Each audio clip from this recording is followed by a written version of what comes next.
If you are also tired of getting stuck in the situations where you want to say no but you're not able to, then today I'm going to give you 5 easy steps that you can always follow to say no and never feel guilty. Imagine every time you said yes to the things that drained you.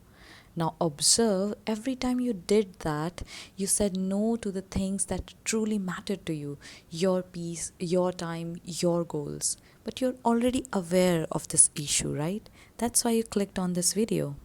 Saying no drains you more than saying yes. That's why you end up doing the things that you didn't want to do in the first place.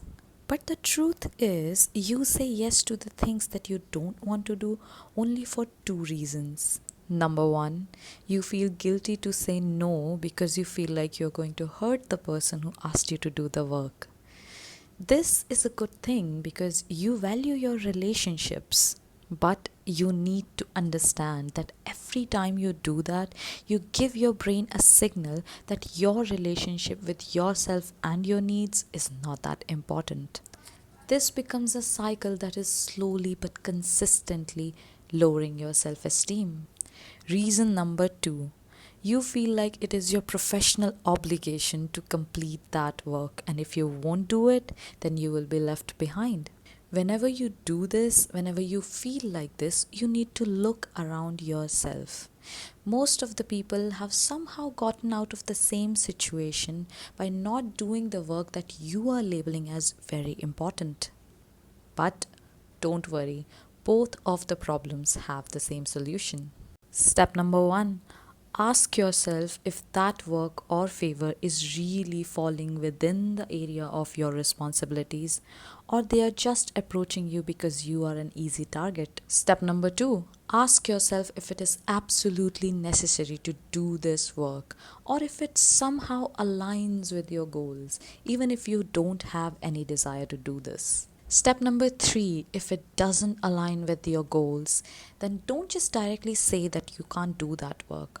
Attach your why with it. Tell them about your other work that you absolutely need to complete, or you can tell them how busy you are with another engagement.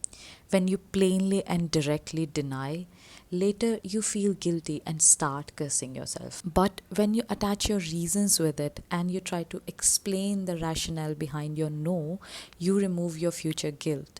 You're not just doing it for them, you're doing it for your self worth.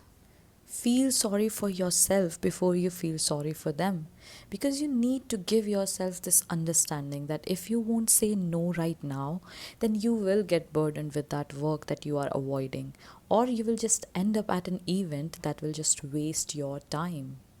All of this will just make you feel irresponsible towards the things that you really need to do.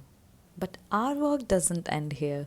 So, step number four, you need to repeat those reasons again and again in your mind after you say no to that person.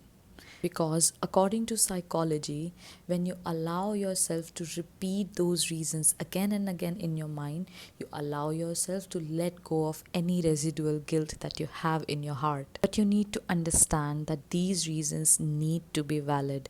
If you use this technique just to get out of the work that you really needed to do for your betterment, then you will just end up feeling very, very sad. Step number five, the ultimate magic step that will remove all of the guilt of your heart and soul.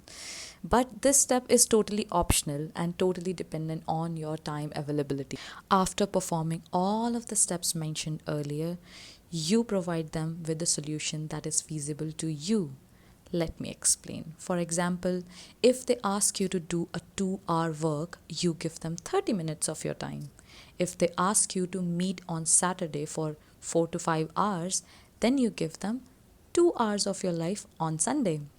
This step saves your time, increases your self-worth because you put yourself before anyone else, and ultimately removes any leftover guilt that you had. But do this step only if your time and peace allow you to do it. Or else you can just do it till step number 4 and see your self-worth increase. I'm not going to lie to you. This whole technique is just a temporary solution. If you are repeating all of these patterns again and again, then the real problem is not your guilt. It's your self-esteem. That is why it is allowing you to always put others before yourself. And if you don't want to go back to your old patterns, then you really need to work on it. You can comment down below if you want a video like this, which has all the techniques to boost your self esteem. Don't forget to like this video and subscribe to my channel.